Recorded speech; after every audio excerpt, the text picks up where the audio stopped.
Good evening, boys and girls, and welcome to the latest edition of the Trinity Tims. I am, as usual, joined by my colleagues, Joe McHugh of Video Celts and James Forrest of the Celtic blog, and I am, of course, Eric Knott from Read Celtic. It's been a hectic week since we last, I was missing last week, so I was away on holidays, so I saw that Baz stepped in ably for me while I was gone, and there was some great debate between you guys again in my absence.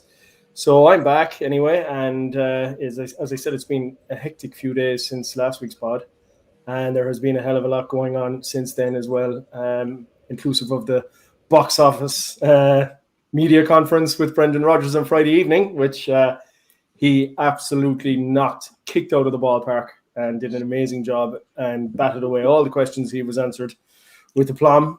We've got plenty to talk about this evening. Jam-packed agenda as usual. We're going to start, obviously, with yesterday's proceedings at Rugby Park. And obviously there was the protest to begin with. A lot of people decided not to go ahead with the protest. There were still quite a few in the stand at the away end. But I think regardless of that, despite what the media is saying, it actually went off pretty well. I think the fans got their message across very much with the banners that they had on display at the game. And I think the game itself, pretty tough, but we always expect that when we're at Rugby Park. Did we ever in a million years imagine that John Beaton would be the man to award us a stoppage time penalty at Rugby Park? Not a hope, but on the balance of things, it looked like it was a legitimate penalty, and I suppose there was nothing he could really do other than award the penalty. So I will go to Joe first to get his thoughts on first the protest, and then obviously you can give me your feelings on the game. And Kelechi Iheanacho, you sure as hell showed a lot of courage yesterday anyway, I'll give him that, to step up and take such an important penalty. So there's no doubting that he has courage, and there's no doubting he's a brave guy. So let's hear your thoughts on it, Joe, and how you felt about everything that happened at Rugby Park yesterday. First up on Beaton didn't give the penalty. He was very close. He was perfectly placed for it. He'd already ignored two earlier penalty claims, one in each half. It's very dubious, this rule about extending the silhouette and all sorts of things. But Beaton did not want to give the penalty. He was happy to give Celtic the corner. So thanks to Matthew McDermott, he might need to be careful. He was on VAR duty and he picked up. But not overall, on the protest, I think it went very, very well. It's good. It's a nice dilemma for legacy media. It is a big issue. It's one they can't avoid, but they've also got they get their instructions from Celtic, so they have to belittle this and play it down at every opportunity. I didn't read it, but I think there's something in the Herald this morning about it being a damp squib. They should know all about damp squibs at the Herald. I saw that too. Have a look at their circulation. They're experts in damp squibs, but they're also part of the Celtic Way group. So, and interesting, the Celtic Way hasn't signed up to the letter. So them and another website, let's just call it Celtic Thick News, they've not signed up to it either. So the protests are going pretty well. I think I heard Axom and Paul John Dyke says it was 75% of the away fans waited until minutes 11-12 to go into the match. So that's a pretty decent start for something that's been going for 2 weeks or less. So there was a letter, there was a meeting. It wasn't the most thought out. There wasn't the greatest insights into it. But the folk at the meeting just seemed to come up with the idea that 12 minutes, 12th man, that'll do. That gets the ball rolling, rather than waiting for something at Celtic Park. So it doesn't have to happen every away match. You've got Thistle on Saturday. But I think it got off to a very good start. And again, I was reading, revolutions don't just happen and get 100% backing overnight. If it's a football revolution, a political revolution, I'll pass to James for that. These things, they don't just happen overnight. It's a small group of people. They're very determined. They've got an idea, and at some stage, a bit of momentum builds. So we've got early momentum with this campaign. Celt, it was Celts for. First of all, it was save ourselves, and that sort of withered away a little bit. And then Celts for Change came along, and a lot of the groundwork had been done. A lot of the connections and arguments have been put up.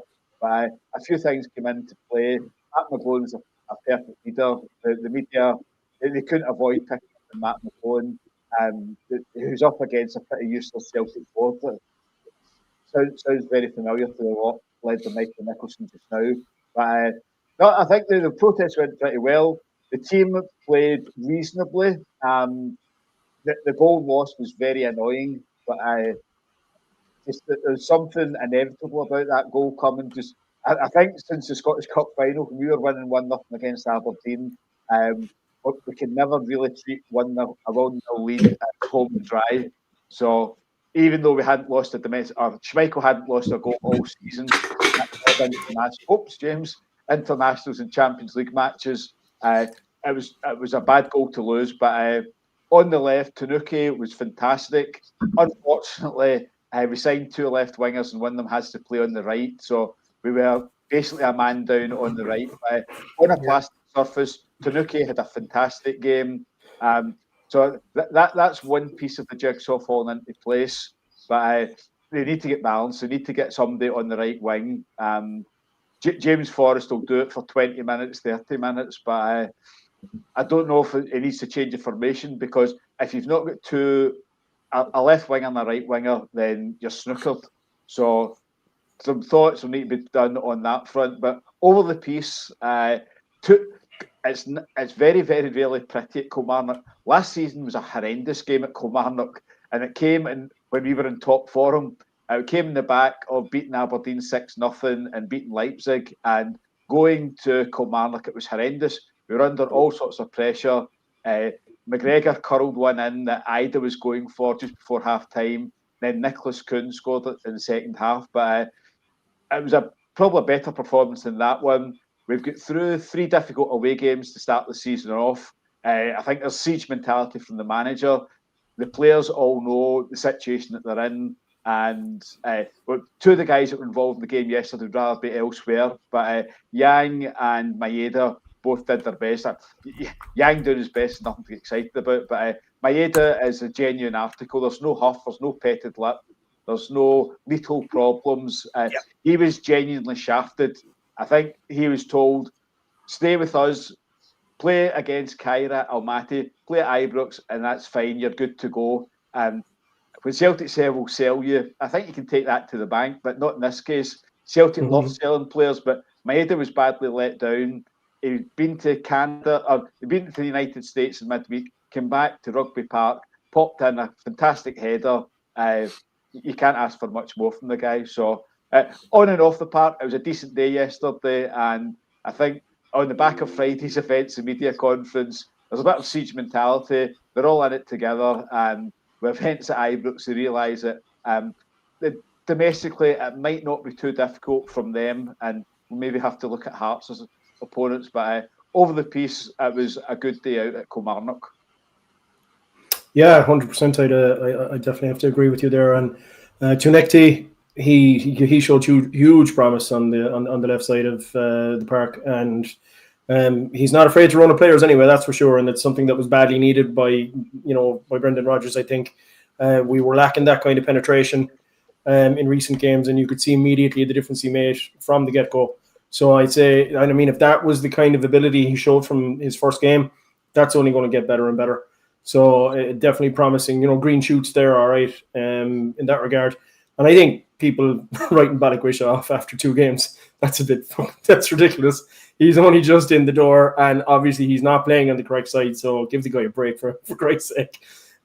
This is so typical of our support, knee-jerk. Yeah, guys no good. 2 games, guys. You can't judge a guy in 2 games, especially a game on a plastic pitch like Kilmarnock and conditions like that. Okay, Tunekti was outstanding.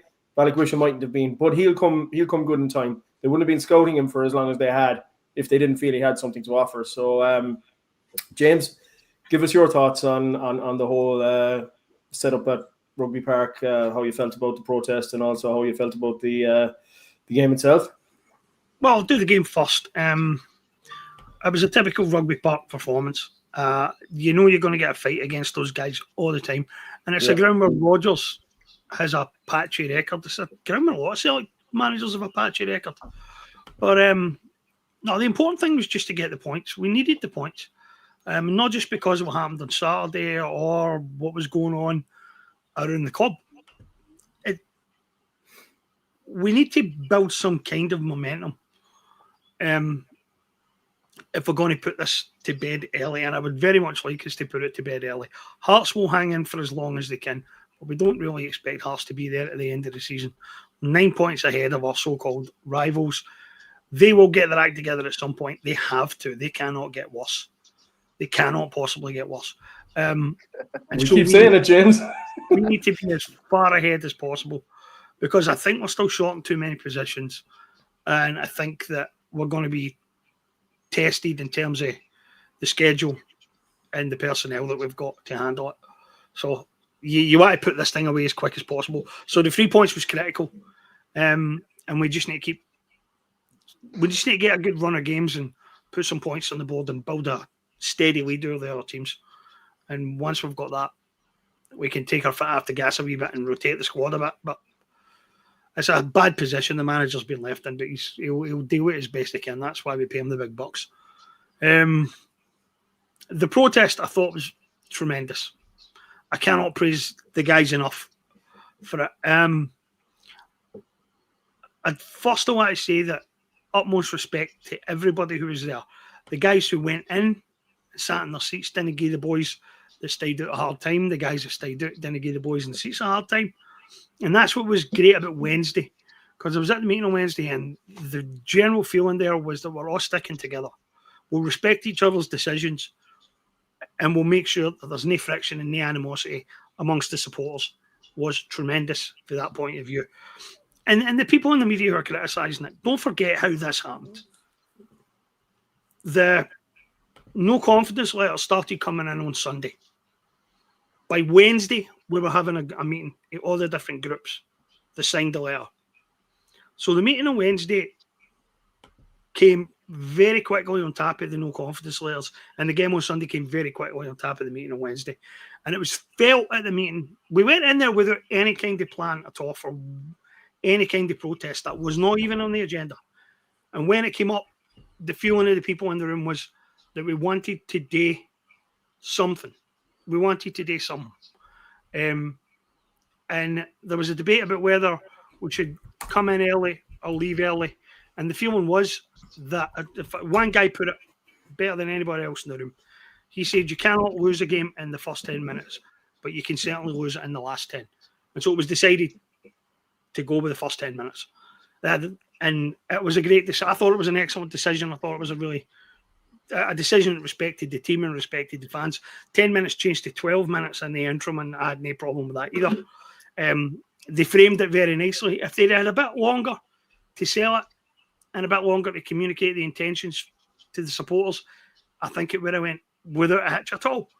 As it was, it did exactly what it was supposed to do. Sent a clear message that this is something that is just getting started. This isn't going to end with a couple of protests and a couple of good performances. It'll all die down. That's not going to happen. Everything has changed. It's what we said. We were on here weeks ago. We were on here before this even was a big deal. And we all agreed that this summer has changed everything. The very fact that we've got a board of directors that has deliberately stymied the manager and weakened the team, deliberately, has changed the whole game. And that's exactly what it is. We're not going back. We're not going back to the way things were. There is a lot of talk about what might happen at the AGM. Right now, it is just talk. But something pretty severe would need to happen to make this go away. Something pretty severe, pretty radical. I do think, based on what the manager said, that something is going on behind the scenes, going on inside the club. because Rodgers has made his feelings very clear, I'm sure. The stuff that he won't say in front of the media, I have no doubt that he said within the walls, and I have no doubt that he said to Desmond. And I would not be surprised if we had a human sacrifice at the AGM as a result of this. I mean, it would be interesting, definitely, if we did have a sacrificial lamb, let's say, at the AGM. But what would even be more interesting is to see Rodgers and the sacrificial lamb walk out together, and then the sacrificial lamb announce what he's doing or what's happening. That's a sort of a scenario where I'd love to see the body language of what would go on. You'll be front and center at that anyway, Joe. So you'll get to see it, and you'll be asking tough questions, I'm sure. But yeah, I mean, it's because this is the second time this has happened. I think he's made his position untenable by what he's done, and it's quite clear that Rodgers has made it clear. You know, he's made it crystal clear that he's not putting up with it, and he's right. He has the moral high ground here. You know, he has done nothing wrong in this situation. His biggest crime, according to this guy, is wanting better. Well, he didn't even say it, but I mean, we can all see it. His biggest crime is just wanting better for Celtic. You know, and if that's a crime, then you know, it doesn't. You know, it's like I said. I wrote an article yesterday, and I said the problem is even if this guy falls on his sword, nothing's going to change unless there's a root and branch clear out. Simply because the culture within the club is based on everything that he has instructed everybody to do. So that culture won't change. In fact, if he goes, the rest of the guys will be floating around the place like plastic bags because they won't have any guidance. They won't know what to do because the puppet master is gone. So I just, because it's clearly evident based on what's happened over the last few months that he's the guy who's calling all the shots, or he's the guy who's been directing them and telling them what to do based on the calamity that has unfolded over the last few months. So if he goes, nothing's going to change because these guys don't know any other way to operate. No. The culture is embedded in the club for the 25 years of this century practically. You know, so it's you're not going to root that culture out just by having one person fall on their sword. And like you said yourself, James, in your article recently there, all the apologies in the world aren't going to make a difference. There's too much damage being done. Sorry just won't cut it. Yeah, no, sorry, it's not going to cut it. So yeah, I mean, it's a situation that has to be. I mean, it spoke volumes. The vote of no confidence in all three. You know, in Peter Lawwell, in Michael Nicholson, and in Chris Mackay and Dermot Desmond. There's no confidence in Dermot Desmond either, but obviously there's a much bigger scenario at play there, as we know. But yeah, it's interesting to see how it's panned out and how it's going to pan out from here on. So I'll move on to our next subject on the agenda, and that is the game at Ibrox on Saturday, which from two perspectives, I suppose. Obviously, it's hilarious because you know they lost a game and they still haven't won a game in the Scottish Premiership. But it also asks, you know, leads to the question: are Hearts serious contenders? Are they going to be serious contenders? So I'll go over to Joe. What was your impression of what went on Saturday? I mean, Hearts certainly weren't scared. They certainly weren't overawed by the situation in any way, shape, or form. While the Ibrox side might have had 66% of the possession, they did nothing with their possession. But Hearts were very industrious, and going forward, they were dangerous, and they had nearly as much shots, and obviously converted. Okay, one was a penalty, but obviously converted two of their chances and walked away winners in the game. And they definitely looked like they were a hell of a lot more clinical than the Ibrox side in terms of the way they went forward in the game, and they weren't afraid. So I think, you know, McInnes he's got some good players there. He's got that new guy, Claudio Brava, looks good. The keeper that they got from Union Berlin, Schwolo, he looks pretty good. And they have that Brazilian striker, don't they? Aju, he wasn't there. He wasn't playing yesterday. And the Greek guy, can't think of his name, but he looked pretty sharp as well. So what's your impression of things that happened on Saturday, Joe? First of all, complete joy. Obviously. You couldn't have wished for it to go much better. I mean, you could tell from 5-10 minutes in, I just had radio contact of it, but there was nothing happening on the park, and their supporters were getting restless, getting worse and worse. And then once Hearts had taken the lead, I mean, it was Stephen Naismith and Alistair Lamont were doing the commentary. It was like Reverend I Am Jolly and his miserable brother. But when you're taking your impression of the game from those two, so they're a hell of a mess. I think every coach in the SPFL Premiership knows exactly how to play against them.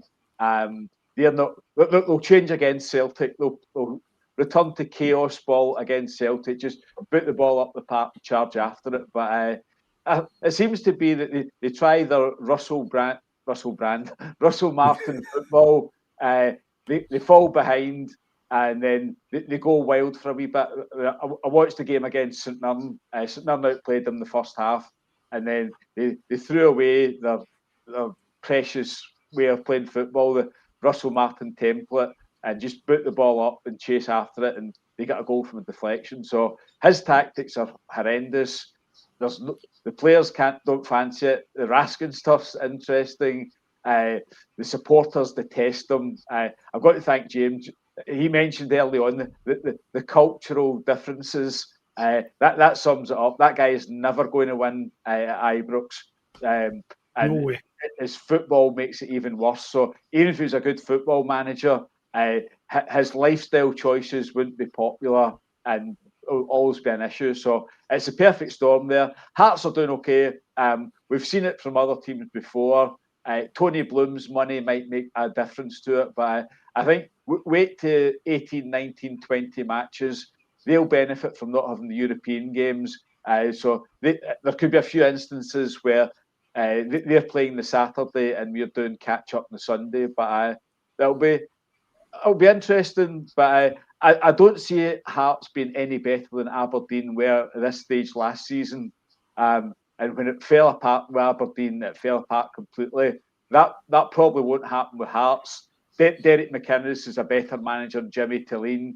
Derek McInnes knows the terrain, so he'll keep Hearts going to a decent extent. And if they split the old firm, as the newspapers like to call it, then I'll be happy enough with that. But there are a small concern. It's not as if there's some great revolution went on. Hearts are competent, but we'll see how they last over 38 games. When I don't know about their injuries or what they've got just now, but they're doing well. But as I say, no better than Aberdeen were last season. And Aberdeen, Aberdeen, right? Fair play. They beat us in the Scottish Cup final, but I think something like 5 or 6 league wins this year. I mean, since we beat them 6-0 in the semi-final. I mean, that's about 10 months ago. And they had a bit of a mini revival in May, or I think it was mid-April, running into May, and then collapsed again. And those I think most of those wins were actually they acquired them around that time. So there was nothing before and after that, let's say. I think they lost all 5 of their matches after the split. So Hearts will be better than that, and that's mainly down to Derek McInnes. But the main joy, anyone saying, "Oh, we've got to worry or look out for Hearts." No, everybody was delighted with that score on Saturday. If Hearts winning and Celtic winning was the ideal weekend, and we'll deal with Hearts later on in the season, and we can have a good chuckle at Russell. He took them wild swimming or something today in Loch Lomond. Then, hopefully there's some tree hugging sessions later on in the week. Some extra yoga classes at Murray Park, and extra helpings of muesli for the breakfasts. As I said today, for a group of players that were lacking in testicular fortitude, I think taking them to a place that they were going to freeze their balls off wasn't a great idea. So, James, your view on happenings at Ibrox on Saturday. What did you? Obviously, sheer joy, I'm sure, as well, like Joe. But obviously, it was the result that everybody hoped for. But I mean, as I said recently enough, soon enough now it's going to be the first victory of the year trophy they're looking for. Levels and all that. So give us your view anyway. Before I get on to it, I want to remind you guys of something. we go out of the Champions League. Within days, there are associations demanding meetings with the executive. Within days of the executive statement, we've got a full-scale meeting and a protest already in the bag. And more to come, right? Holding our club to account. There is a nutter on here tonight whose club is in free fall, sitting in 10th place in the league. And he's getting his shit and giggles coming on here to slag us. I know, I'm watching him. I'm letting him talk It's away. Fascinating, isn't it? It's fascinating. What's his obsession with the Green Brigade? There's a weird mentality there that you just cannot explain. Like, he has nothing better to do than come on and watch a Celtic podcast. Yeah. Well, he'll hear the truth here. So. And they wonder why the first club died. I mean, this is why right here. This is it right here. There are stories that you hear, right? And when you hear them, you have a gut instinct about whether they're true or no, right? I mean, we all know that WhatsApp rumours go around all the time. But you get a gut feeling for what ones are true and which ones aren't. And you don't even need to go and, like, find second sources for them. Sometimes you just hear something and it sounds nuts, but you're like, you know what? That actually fits. That actually works. That actually sounds plausible. As mad as it is, it sounds plausible. And when I heard the day that they had gone swimming in Loch Lomond, I knew immediately that story was true because everything about it just fits perfectly. Yeah, every impression that you have of Russell Martin as a person, as a man manager, culturally, everything, it just fits perfectly. As soon as I heard it, I was like, that's exactly the kind of thing he would do. Team bonding session by going and swimming in freezing cold water and climbing mountains. And if he has to sit there on Friday before the game against Hibs and say that half of the team is injured because some of them have picked up strains and others have pneumonia, you will not be surprised. You will laugh and you will absolutely gut yourself, but you will not be surprised. It's just such a perfect Russell Martin thing today. And as soon as I heard it, I knew it was true. And as crazy as this all sounds, it can still get crazier. That club reminds you constantly that no matter how mad it gets, it can still get madder. No matter how low they think they've gone, it can still get lower. And they take my breath away. They really do. What I find fascinating right now about the way it's getting covered in the media is that they've gone for just criticising Martin to criticising the people who hired Martin. So the really screwed up thing here is that now you've got people like Keith Jackson calling for Thelwell to get sacked and calling for Patrick Stewart to get sacked. And no, he didn't mention Paddy Stewart. Paddy Stewart doesn't have to. He's no. Paddy Stewart anyway. He's already got a grievance against him going back to last season. He was the one guy that told the truth and said this is going to hurt. Things are going to get worse before they get better, and it's going to be painful. And he was already freaking out about that because a CEO of his club told the truth for once.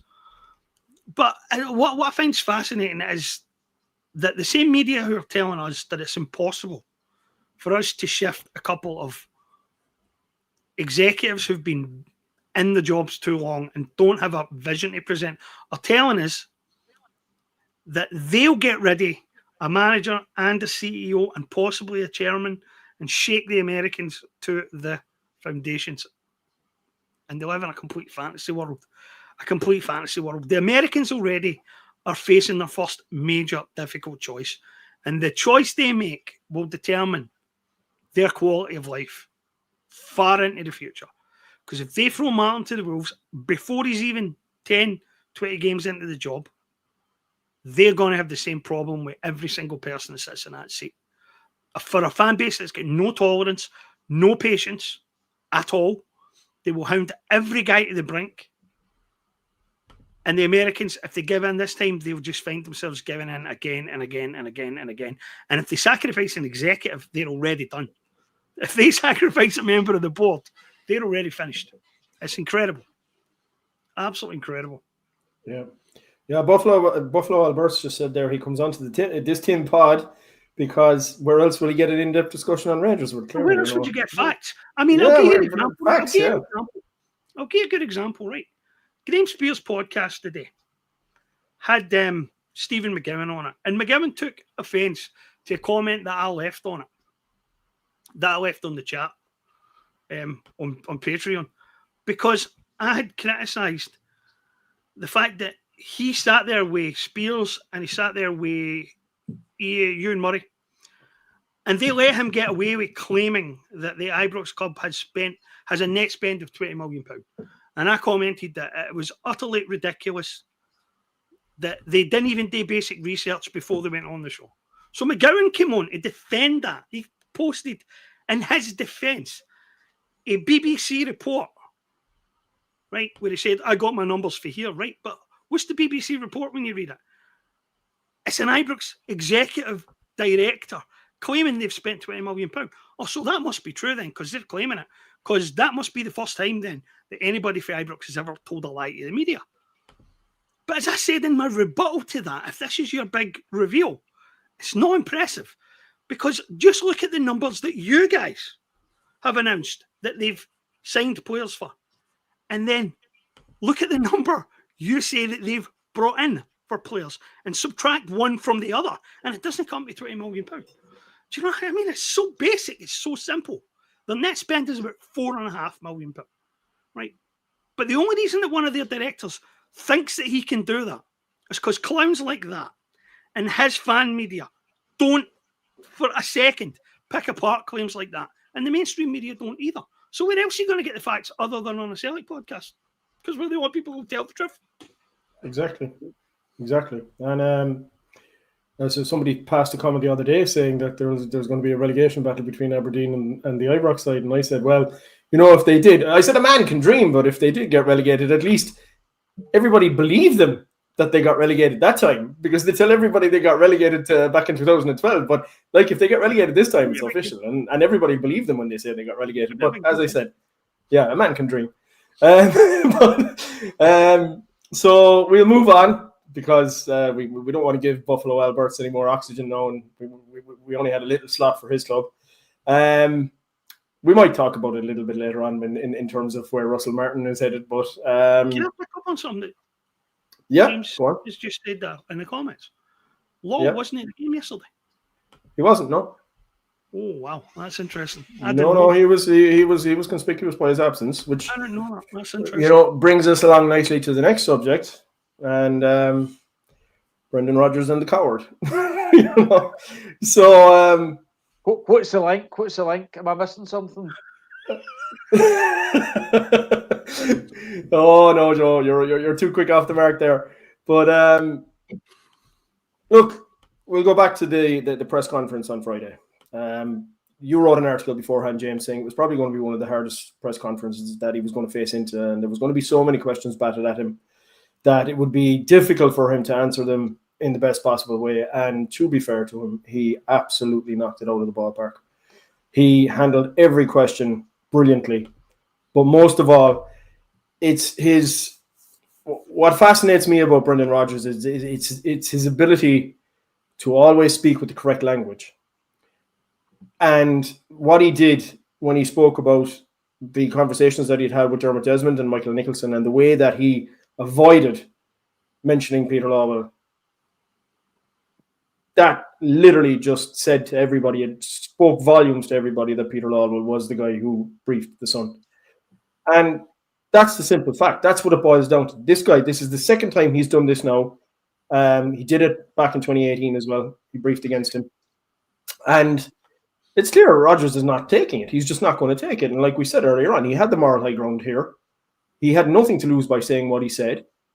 And the simple fact is now he has literally put the ball right into Lawwell's ballpark, or side of the court, whatever way you want to look at it. And he now has to react. And how he reacts is going to be very interesting. But he was conspicuous by his absence at Rugby Park yesterday.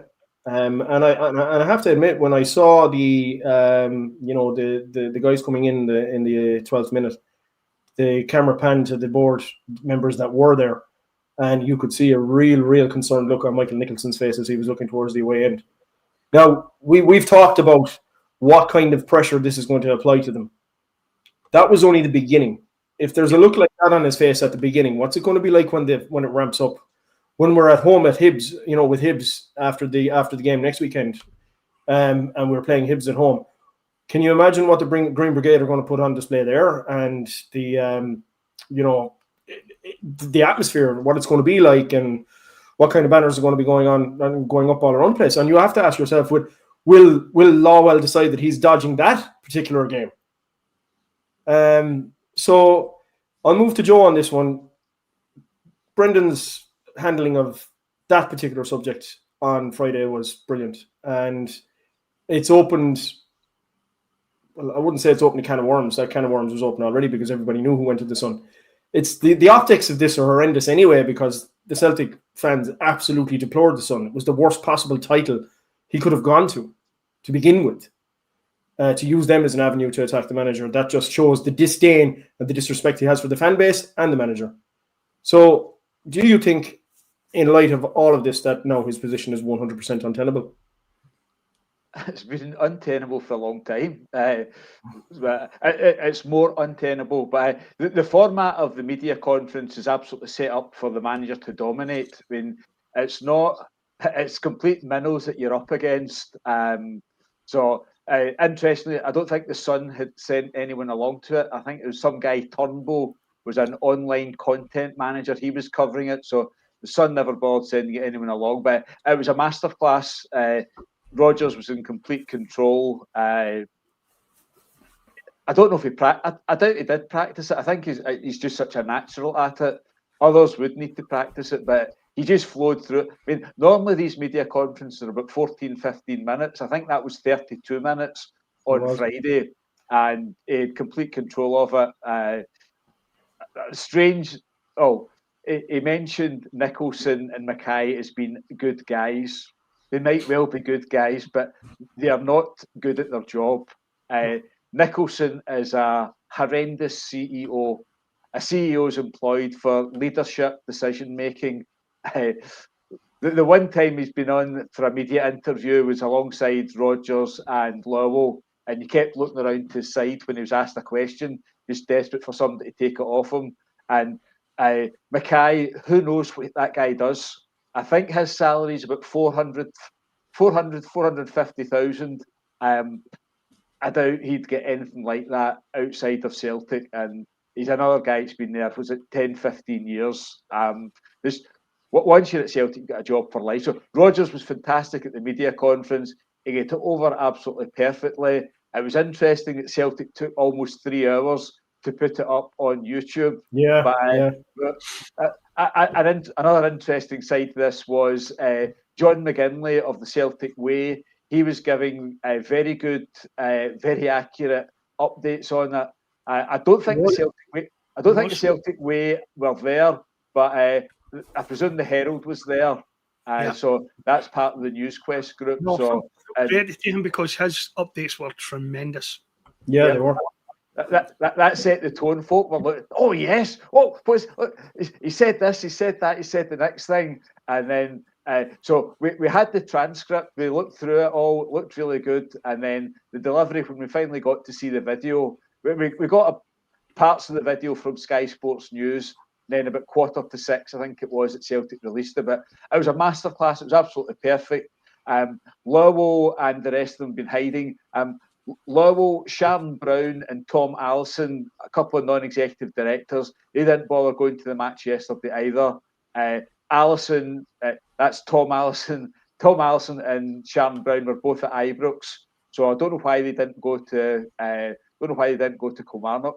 And I did a piece on it. The purpose of non-executive directors are to question things. So we've got a very high-ranking coward at the club. Hi, Peter. We've got a high-ranking coward at the club, and the non-executive directors are doing nothing about it. They should be probing and questioning that. They should be ordering an inquiry, or some of them should be saying, "Well, it wasn't me," and see who doesn't come forward and say that. So once again, the non-executive directors have failed in their duties. That's just what they do. I mean, Brian Wilson has been a non-executive director for 20 years. Tom Allison for, I think, 23 years. It's outrageous. They're not doing their jobs. They're freeloaders. And I don't know who's going to bring change. Life's going to be uncomfortable for these folk going to matches at Celtic Park and elsewhere. But there's there's no spine, there's no minerals anywhere in that board. I mean, in the early 90s, Tom Grant was a bit of a rebel, Jimmy Farrell was a bit of a rebel, and they weren't fully on board with the others. But we've just got clones in just now. You wouldn't be able to. There's not anything. I mean, imagine what the board meetings are like. I mean, would anything be debated? There's just somebody reading through things and they all sign off and agree on it. I mean, what discussion? Do you think they were discussing which left winger should have been signed, or what positions or the priorities during the transfer market? I mean, these folk, they bring nothing to the party. They take plenty. No. So we'll see what happens. But I don't see. Well, the awkward thing for them is they've got the annual accounts to publish at some stage this month. So there'll be a small quote from Nicholson. There'll be a small quote from Will in it, and they tried to bury a statement at 9 o'clock on a Saturday night 2 weeks ago. That failed miserably. There's no way they can hide. They will try their best. They'll come out with some awkward time, possibly in an hour or so before kickoff for the Dynamo Zagreb match or something along those lines. But the accounts are going to come out, and it's going to show that turnovers around about 150 million. Profits, money in the bank is sitting at 80, 90, 100 million, and the team is markedly weaker thanks to Michael Nicholson over the 2 transfer windows. So all they can do is hide and just try and brace it out. But I think over the last, since the open letter was first published, it's getting harder and harder for them to hide, and the more they hide, the greater momentum they're bringing to. We need to give it a name, the movement, the resistance, whatever it is, but the more they hide from it, then the better it gets for them. So it's interesting times, but I don't expect any comment from them other than whatever comes with the accounts, and they'll just try and lie low and brass neck it out, hope it all goes away, and the pressures and momentum just building up against them. Yeah, I mean, it's maybe they should have gone to Loch Lomond today with Russell Martin, to toughen themselves up a bit. But yeah, it's funny because I did a fairly extensive article on it yesterday, on my Sunday article, and a commenter came back to me and said, "But who out there could replace these guys?" And my response to that was, "Are you telling me seriously that you don't think that there's anybody capable in the UK of doing better than these guys? Are you actually serious?" You know what I mean? So I think, like, for no, look, let's call it as it is now. The happy clappers are somewhat converted now at this stage. I think they just had to face reality, but some of them are still coming out of the woodworks and asking, like, who could we find possibly better than these guys? It's delusional behavior, like, to come out with something like that. But yeah, I mean, look, 100%, Joe, agree with everything you're saying there, and it's not something we can't really debate this or have any opposite opinions on it, because it was a masterclass by Brendan on Friday. So James, give us your view on it. Obviously, I'm sure you thought it was amazing as well, yeah. It's one of the best Brendan Rodgers performances I have ever seen, and that is saying something considering how good the guy is. Way back when he took our Celtic the first time, and I was like looking at his background, not just as a manager but personally, I found out that he's interested in neurolinguistics. It's quite a complicated field. It's studied by a lot of important people and a lot of important positions. There is a weird version of it in among the pickup artists, right? These are the guys who allegedly teach other guys how to pick up women, right? Their godfather is a guy called Ross Jeffries. And there's a book, I can't remember the name of it, but the guy who wrote it, Neil Strauss, was a writer for Rolling Stone. And he went to a Ross Jeffries seminar. And he said you had all the sad sacks in the front who were there to learn from the master, right? And they'd all paid their $250, whatever it was. And at the back of the room, you had all like the law enforcement people and the like intel professionals who were all there like taking notes on the bits that they found interesting. So it's quite a broad field, but it's basically about how you get people to do what you want them to do by the way you speak and the language that you use. So when you're dealing with somebody who can do that and do it as well as Rodgers, the idea that you, I mean, just think about this for a second, right? There are two elements to this that blow my mind, right? The first is that the person who did that is still at Celtic Park, working at Celtic Park right now. Yeah. Because this isn't even an open secret who this person is. There's no secret about this. When Rodgers did his wink and his snigger to the media at the end of the conference, and it's there on the tape, you can tell it's like we all know who we're talking about here. Right? Yep. And so it's not even an open secret. It's no secret of any description who Rodgers blames for this. And what I find fascinating about it is the two separate strands of this. First, that person is still in a job at Celtic Park and hasn't already been removed. Because if Rodgers' guy is Desmond, and Desmond really is his best buddy and is protecting him, and Desmond is this superb leader and he's got all this influence on the Celtic board, he should have had that guy's bags packed the following day. Right? I had an argument with a guy the day who was telling me nobody's proved that the story is even true. Okay, that may be the case. Nobody's proved that the story is even true. But a story as potentially destructive as that should have been denied on the first day if it wasn't true. Utterly repudiated with a statement for the manager, the chairman, and the CEO, all calling the story a fabrication. And the newspaper that printed it should have been banned for Celtic Park forever, never to set foot in the building again. And none of that has happened. None of it has happened. So that means that tells you straight away that the person who done that works in a senior executive position at Celtic Park. It also tells you that that person is sufficiently high up in the senior executive at Celtic Park that nobody felt comfortable even suggesting that we deny that story for the good of the whole club. So that person has an enormous amount of power and influence inside the boardroom, or that story would have been denied. And that's the first amazing aspect here. The second amazing aspect here is that that person ever thought they could get away with it in the first place. Because, as I said, you've got Rodgers, who is not just experienced at this stuff, but actually has trained himself to do this exceptionally well. And he's the sole person at the club who communicates face-to-face with the media. So straight away, you're putting an expert in that position, a guy who's superbly skilled, is the only person at the club who can give his side of the story face-to-face and have people believe it. So this is the guy you go after, of course, with an anonymous smear, because that's really clever. The anonymous smear itself is so ridiculous that no one believed any of it. Rodgers has already said repeatedly that he will not leave unless he's fired. Will not leave. He gave 150% commitment the week before. So how anybody ever expected any sane person to believe that Rodgers was working his ticket and trying to engineer his exit? I don't know how anyone ever expected that to go over, and if anybody believe it. Secondly, Rodgers is the one who's being divisive because Rodgers is communicating to the fans what the fans are asking. Where are the signings? Why have they not been made? And Rodgers is the only person who's answering that question.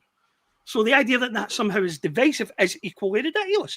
And third, the idea that Rodgers is the only person in the history of Celtic managers who's ever complained is equally mind-bogglingly stupid allegation to make when everyone knows it's false. So we're not talking about one of the quiz kids here. We're not talking about a genius who did this. We're talking about someone of exceptional stupidity as well as ego and arrogance, right? And even if this wasn't an incredibly disruptive act, and incredibly disruptive, and grounds for immediate removal, the stupidity itself is grounds for immediate removal because you really don't want somebody in a senior executive position who is that fucking stupid. Yeah. It's like the person that put together the statement the following day. That was some 48 hours of work for whoever was involved in that. Yeah, I mean it's the ultimate of shooting yourself in the foot, really. Because as you put it, James, I mean, putting yourself in that position, knowing that Brendan Rodgers was the man who could come out and answer questions on something like that. In any other business, that's career suicide. Except Celtic. That's why it's baffling that these guys still get away with it. In any other job, in any other position like that, that would be career suicide. Look, it may transpire that it is in the long term, or even in the short term, depending on how things go. But it's like I said in an article I wrote during the week last week. I said, these guys never fail to take another step down on the rung of the ladder. Just when you think they're going to fuck up royally, they manage to fuck up even more royally. And and we're at a point in time where it's no longer a surprise. Nothing that they do that is so idiotic and stupid surprises you anymore. Because it's just they seem to have a penchant for absolute idiocy, and it just seems to be getting it seems to be getting worse and worse. And like I said, you just, it doesn't surprise you anymore when you see it happening. And last weekend was the epitome of that. It was the absolute epitome of that. The briefing in the Sun, followed by that just absolute pile of garbage of a statement. I mean, how did that individual think that either of those things were going to achieve anything other than to drive people around the twist? You know what I mean? It shows again the disdain and the contempt that there is there for the fan base and the manager, obviously, clearly. But what's happened is the relationship between the manager and the fan base has just become more and more galvanized. And that's all that's succeeded in doing. It's succeeded in 400 fan groups coming together and saying they're not putting up with this shit anymore.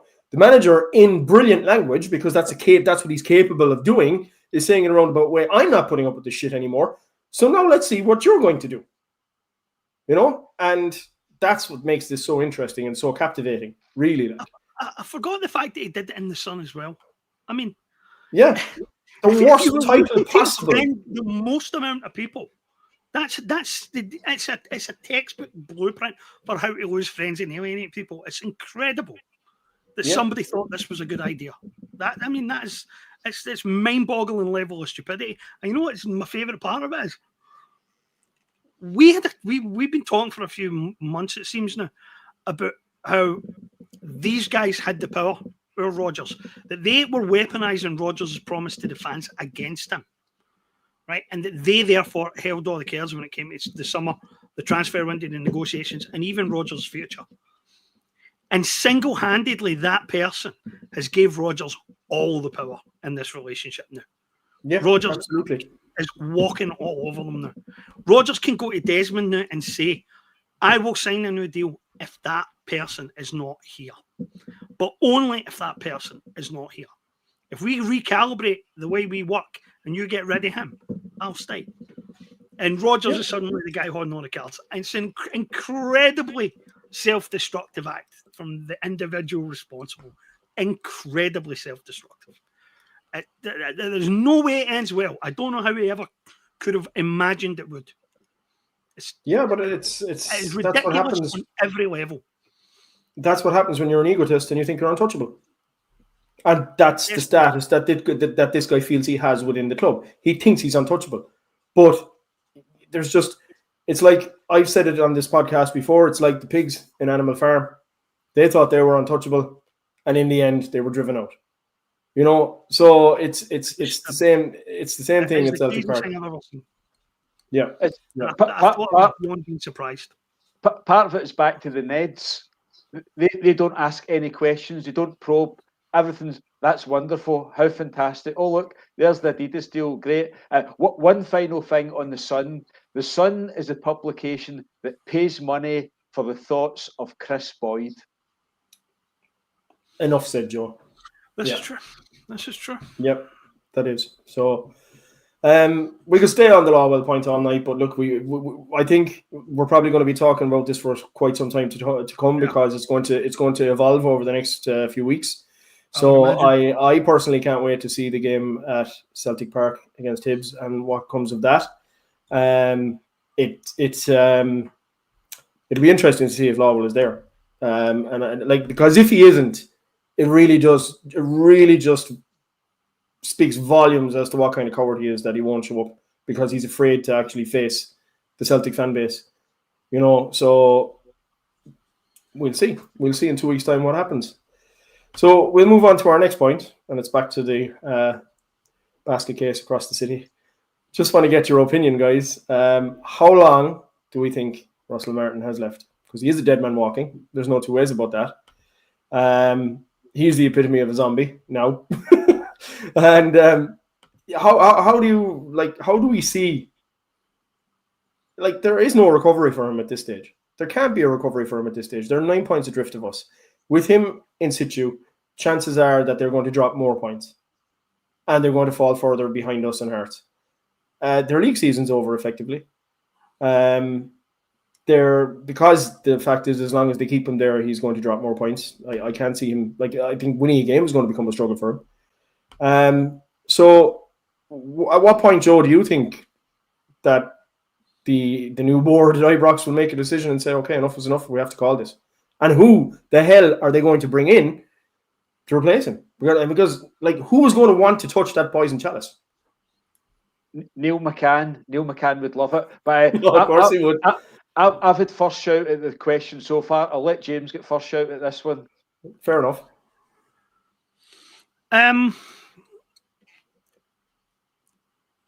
There were Roman emperors with less enemies than this guy. Yeah. That's the biggest problem that he is going to have. He has got no friends at all, anywhere. And in fact, there are people in the media like Jackson, who on behalf of his pal Ferguson and on behalf of McCann and Dodds and the previous management team, were going to be out to get whoever got that job ahead of them. And I think that when Ferguson and Jackson and people like that saw that appointment, they were like, well, what does he have that you don't, Barry? What does he have that you don't, Barry? He's no more qualified than you. You should have got it if they're going to get him. And I think that's been the prevailing attitude of a lot of them. I've never seen a manager under so much pressure, right, so early. And it's not, and I mean, see if this was a result of the weekend's results and them being 10th and being knocked out of Europe and being knocked out of Champions League with that epochal scudding that they got, right? That would be one thing. If this had came about because of a handful of results, recent results, you would be like, okay, fair enough. But this started the day of the first league game. The day the Motherwell draw, this was already underway. Martin should get sacked. Martin shouldn't be at this club 1 minute longer. And the drumbeat was already established very, very early. The earliest I've ever seen with any manager. You so at half time in the friendly against Bruges, James. There's been an agenda against this guy for the minute he took the job. Like the very second he was in that seat, people have been sharpening the knives. And I don't think I've ever seen anything like it. Absolutely incredible. Then the vitriol and the hatred for this guy so early. And a lot of it was a result of the media being full of Barry Ferguson's buddies. And then Ferguson himself and McCann and Dodds all walked straight back into their media jobs like it was nothing. Like they'd only been on sabbatical.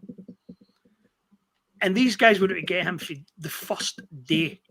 And he's never had a minute's peace. And he's never had time to get his feet under the table. There's been somebody undermining him constantly. And it might be one of the most amazing things I've ever seen. And if the Americans have any sense at all, they will keep him for at least a year. They will keep him for a full season, if they've got any sense. Because if they throw the guy to the Wolves now, with all this going on, then they're setting the next guy up for the same, and the guy after that for the same, and the guy after that for the same. When Van Bronckhorst can get sacked, a guy who won a Scottish Cup and got them in a European final, when he can get sacked because the second biggest team in the country cannot beat the biggest team in the country, and that was the sole reason for it, then that is a dysfunctional club. And if the new board and the new owners are going to listen to the crazy people, then they're going to find that it's going to get even more dysfunctional. It's mad. He should get a year. He will not get a year. They cannot possibly give him a year. But he should get one. He should get it. I wrote a piece about him, I think maybe 4 weeks ago, and it seems like a lot longer than that, over a long month, Well, I said they had started reminding me of Ronald Spears from Band of Brothers. He was the crazy one that they thought had shot prisoners of war and had executed 2 Asian guys and stuff like that. But where I'm reminded of Spears is that in the second episode, the young kid who got lost for his patrol, he finds the kid in a foxhole and he tells him what the secret to surviving combat is. He said, get into your head that you're already dead. When you look at the world through the lens of being already dead, you can function as a soldier. And I think that's where Russell Martin is. I think he knows his fate is inevitable. The line pit's already dug. He knows this. And that's gave him the freedom to do it his own way. He's no scared because he knows what's coming and he knows what's going to happen to him. And he's just approaching it without any fear at all. And that's why going swimming and Loch Lomond and all that makes such perfect sense. It's a guy operating without any restraints or any constraints at all because he knows he's screwed. He knows it's already over. And he doesn't care any longer. It's just, if I'm going to go down, I'm going to go down doing it my way. I'm going to stick to my guns. I'm going to do it the way I've always wanted to do it. And good luck to him. I actually do feel a bit of admiration for the guy and for what he has to put up with. And he sat there at press conference at the weekend. And when their fan media guys were baying for his blood, and one of them said, you do realise that nobody wants you here? He said, some of you didn't want me here in the first place. So what? So it's like, I admire him. He's a guy who looks like he doesn't give a shit. And there's something admirable about that. He's fronting up and he's taking it on. Of course, he can't possibly last much longer. He should. If the Americans have any sense of any balls, they'll give him a full season. But he has got no friends at all. He's not going to find any allies in the media because they all want rid of him. He's not going to find any allies in the Ibrox fan base. They've made their minds up and they made them up weeks, maybe even months ago. It's a bad situation. I've never seen any manager in a situation like it. And no wonder he's floundering. It's pretty appalling. And you're right. It does beg the question, who the hell will want that job next? Because if they sack him this early, then the lifespan of an Ibrox manager is no longer measured in a year. It's measured in months. 10 games. Maybe even a week. I mean, who knows? It's mental. Realistic time frame, though, James. How long do you think he is going to last? If he goes to Hibs, it's over. If they go to the League Cup at the weekend, it's done. There's no way of surviving. Yeah. Okay, Joe, your opinion on this one. What have you got? It's difficult to follow that up, but it's game by game. It'd be interesting. I don't know what the bookies odds will be, but I would imagine Hibs must be the favourites going into that game. Hibs aren't doing so great themselves. I mean, they Hibsed it in the Europa Conference. They were 3-1 down to Dundee United at home at the weekend. Came back to 3 each, so they're not great. But I think most managers will be rubbing their hands. It's a great chance for every coach in Scotland to go and prove themselves. Stephen Robinson's done it against repeated Ibrox managers, Clement, Ferguson and Russell Martin. He's avoided defeat against all of them. Hibs won at Ibrox last season 2-0. Then there was that highly controversial draw in the last game of the season. Hibs should fancy it. Every team going to Ibrox will fancy it. And Russell Martin is a very strange character. I mean, don't forget he get through 7 rounds of interviews to get that job. So that's remarkable, Yankovic. It really is. It is. I imagine having to listen to him for 7 rounds of interviews. I presume there's different people involved, need to speak to the Americans and speak to this one, speak to that one. But I listened to him for 7 rounds talking about how wonderful he is and his wishy-washy ideas and his theories, how he's mini Pep and the rest of the world just doesn't understand them. But he's going to be gone pretty quick, and it's got to be a staunch manager.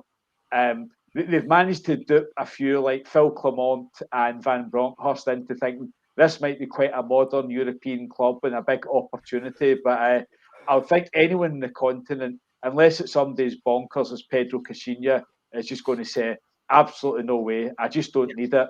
Even though there's a guarantee that you'll get paid off within a year, it's not worth it on a personal level. So it's got to be Neil Warnock possibly, David Martindale, but I think Neil McCann's probably the favourite. I don't suspect Barry Ferguson will go back in. He knows he's got a bit of credit, Barry Ferguson. They won against Celtic, they won against Fenerbahce. They can dine off that for a long time. But McCann is a real snake. When you saw him on Sports Scene, he's never far away from their games. And all he's doing is telling people, how clever am I? I know all these football tactics. Wouldn't it be funny? Wouldn't it be funny if Neil McCann went in and Barry Ferguson was his assistant? You could see it happening. I'm assuming, Joe. I'm assuming that you don't think there is any prospect of them prizing Derek McInnes out of Tynecastle. Not a hope. No. He's onto too much of a good thing there. No, if he'd approached him at the end of last season, he might have taken it. But at the end of last season, he was a bit tainted because things hadn't gone so well at Kilmarnock last season. But Derek McInnes is a very good Scottish manager. Give him reasonable resources and he'll make the best of it. He's done it at Kilmarnock, he's done it at Aberdeen, he should do it at Hearts. But again, their toxic support, that is the biggest issue there. McInnes shat himself, right? That's a word. That's concomitantly, yeah. That's what they accused him of. He was feared of it. He should never have. You don't get a second chance to manage. It's getting more sensitive to take it on. Yeah. Is what you mean. He turned down Sunderland not long after it as well, and that was another sensible move. Sunderland's a bonkers club, so I don't think McInnes would go anywhere near it. Just with somebody desperate like Neil McCann, he could go in and he could get 6 months or a year at it, and it'll increase his payments for his future media career. But I would be amazed if any competent continental manager looked at it and says, yes, this is a good project. They've got a 50,000-seater stadium. They've got 45,000 season ticket holders. It's a 2-horse race. I'll go in and make a success of it, because Van Bronckhorst and Clermont both failed. They had reasonable pedigrees coming from the continent, so it's got to be somebody home-based. I don't think Gerrard will go back to it. It's very, very difficult to see someone as desperate as Neil McCann or some of that ilk to come in, and they're not going to last long either. At some point, somebody's going to have to sit down with their supporters and say, lads, we're in a hell of a mess. Please, please, please give us a little bit of time. It might be 2 years, it might be 3 years before we can do something. But the cycle that they're on is fantastic. I mean, we've all seen the graphic about the new man. There's not even a new manager bounce this year. Generally, Beale went on a fantastic run. I think Beale's got something like a 72% win rate. I mean, he came in 9 points behind Celtic. And they were 9 points behind Celtic when they went there. I think it was the end of March. It was March. No, I think it might have been into April, and Celtic won the game 3-2. Celtic were a bit shaky, but Suter and McGregor combined to give Jota a memorable goal. So guys like Beale can come in and do it. They'll never take Beale again. So it's got to be someone like McCann or David Martindale or Warnock coming up for a laugh, but it's not going to be anyone credible. And until somebody sits down and calms their supporters, see all this nonsense about it's a club that demands winning and the jersey's too heavy and all this stuff. They really need to work. Well, hopefully they don't. Hopefully keep being as obnoxious, toxic, and all the rest of it as they've been for the last 12, 13 years. There's no easy way out of it, and we can sit back and enjoy it. The takeover that we were slagged off for, the fake over, what a difference it's made. Yeah, big time. But I mean, look, any manager, any prospective manager outside of the guys that you've mentioned, like Martindale or McCann or somebody like that along those lines, any manager looks at that job now and just asks, the first question he's got to ask himself is, do I want to commit career suicide? Because literally every manager that goes there commits career suicide. There's a track record of career suicide for managers there. So like that's the first thing that you're going to have to ask yourself as a manager. Is that what you want? Do you want to risk destroying your career as a manager? And I mean, I think because Russell Martin doesn't give a shit, he's already committed career suicide. Because I mean, who's if things continue to go the way they are for him there now, who's going to actually look at him and say like he's a credible manager because of what's happened at Ibrox, you know? So okay, guys, we're coming towards the end. I just want to touch on one subject, which is kind of a little bit off our subjects, as we'd say. I just want to highlight a win for our local team last Friday night. And the only reason I'm highlighting that is because the manager is a former Celtic man, Colin Healy, and he pulled off probably one of the biggest shocks in Irish the FAI Cup history.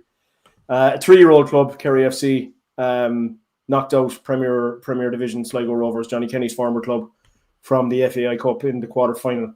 And these guys weren't given a snowball's chance in hell. They were 3-0 down. It's with 60 minutes gone in the game, dead and buried, to a hat-trick from a guy called Owen Elding, who played a fantastic game. And the comeback was off the scale. They brought it back to 3-1 in the 66th minute, then got a penalty in the 77th, and then equalised in the 92nd. A young kid called Cian Brosnan, who's a nephew of one of our CSC members, scored a beautiful goal to level it, and then it went into extra time. And just the romance of the cup went all the way in extra time to the last minute of extra time. And Daniel Akute, a little player from Killarney, scored a beaut of a goal, and he was involved in all the goals for Kerry FC. So it was just, it was one of those games that restores your faith in football as the beautiful game, And I just want to give a shout out to Colin Healy, because it's an amazing achievement by him. And I hope we can get him on the show, because he can tell us a few stories about his Celtic days. But what he achieved on Friday night was fantastic for such a small local club. The ground only holds 1,300, and it was packed out on Friday night, and the atmosphere there was crazy. So yeah, just wanted to mention that before we give our thoughts on the game at the weekend and predictions for the Partick Thistle game. So I'll go with you first, James. What do you think? How do you think we're going to get on for the League Cup tie against Partick Thistle at Firhill? Well, first, mate, since you mentioned you took your own little sidebar there, I need to say thanks to George Boynton for getting us on the air last week. Definitely, well, I would away, yeah. He learned fast, he learned on the job, and he put it together in one hell of a hurry and did a fab job. So thanks for that, mate. We all really appreciate the effort. And it was important to get us on the air last week and keep the momentum up. So we all appreciated that. Right, Thistle. It should be straightforward and should be comfortable. I mean, let's face it should be. But should be is where you get into trouble these days. Because we all thought that should be was the situation against Kyra, and it turned out not to be. We're still only creating enough chances. We're still not scoring enough goals yet. But I saw some positive signs yesterday. And hopefully we've got all that a wee bit and we've turned the corner. And now we can start putting some momentum together. It looks like a straightforward enough game. But we'll need to be on our guard, and we'll need to be a lot less complacent than we might have been in Kazakhstan. At least Maryhill's not that far up the road. But I mean, it should be a relatively straightforward passage out of the next round, and hopefully a game against Hibs. Okay. Joe, what's your feeling on the game against Thistle? Go along similar lines. It should be fairly straightforward. We're up against a combination of Radio Clyde Super Scoreboard panellists, Alec Ray and Mark Wilson. So hopefully get Gordon DL along and Hugh Keevans as well involved somewhere. It should be fairly straightforward. It should be a chance to build a little bit of confidence and maybe bring in someone like Dane Murray and one or two others. But there was 3 debuts in the team on Sunday at Kilmarnock. So there's players that need games and get playing time. So it's effectively a warm-up for Red Star Belgrade. So you want it to be as straightforward as possible. I have got no hopes whatsoever for the Europa League. We do not have anywhere near the squad to cope with it. So keeping things going domestically has got to be the best we can hope for. And on Colin Healy, if any guy in football and life deserves a few breaks, it's him. So he was the unluckiest footballer going at Celtic. He was the unluckiest guy in the world not to get to World Cup finals and various other things that have happened to him. So if it's Kerry that he's found his home in and can build up his enjoyment of football and get his... He was the manager at Cork City a year or two ago. So hopefully he can get things going again. He's enjoying his life. He's enjoying his football. And hopefully there's bigger things ahead for him in the future. But it should... I'll go with James. A Celtic Hibs League Cup semi-final. Yes, please. Fair enough. Thanks for the comments there on Colin Healy as well, Joe. He's actually got Shamrock Rovers up in the next one, which is Dermot Desmond has a controlling interest in that club as well. So there he's playing pretty good. Yeah, they've got to travel to play them in Dublin, so that's going to be a tough one. But hopefully the romance of the cup will continue for them. But yeah, I would say pretty much the same. I reckon we'll have a fairly comfortable victory at Firhill on Sunday next. Is it Sunday or Saturday? It's on Sunday. Yeah, and like you, I believe that Hibs will do a job on the Ibrox side, and we'll end up with a semi-final with Hibs and Celtic. And as a lot of our commenters had said on the Hibs Ibrox game, hopefully Hibs will show up in the hoops in that game just to drive them all mad. That'll be brilliant. Anyway. Yeah, I have to say I really liked their hooped kit on Saturday in the game against Dundee United. It was a good tribute to the I suppose the original jersey that they had when they started out as 150 years ago. But so yeah, guys, I guess this wraps up this week's show. Another great show as usual. Just a little bit of housekeeping as usual. We had nearly 250 on the live show tonight, which was a good strong attendance on the live show. And also, if people like what we're doing, can you hit the thumbs up, subscribe, and like, and keep following us because we're growing. We're still a young podcast. We're just coming up on a year old, and your support has been phenomenal in the first year. So we'll have to have a big celebratory podcast in December, guys, when we're a year old.